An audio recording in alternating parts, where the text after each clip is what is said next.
ఒకటి బోడముండ హైడ్రా అని తెచ్చిపెట్టింది.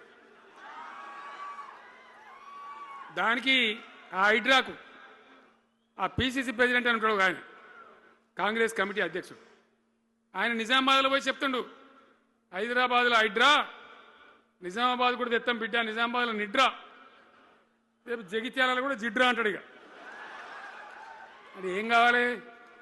మొత్తం పేదల కొంపలన్నీ కూల్చుడేనా? కేసీఆర్ రాజ్యానికి వచ్చినప్పుడు 3.5 లక్షల మందికి పేదలు ఎక్కడ ఉన్నారో అక్కడనే పట్టాలు ఇచ్చినాం.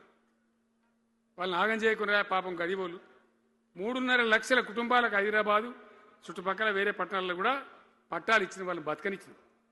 ఇలా ఏం కూలగొట్టుడు? అది పుస్తకాలు కూడా తీసుకుని ఇలా పోరాటాలు చదువుకునేటి అంతే గిరితమా? నేను ఒక్కటే మాట మనం చేస్తా ఉన్నా, గ్యారంటీగా బీఆర్ఎస్ గవర్నమెంట్ వచ్చేది ఖాయం.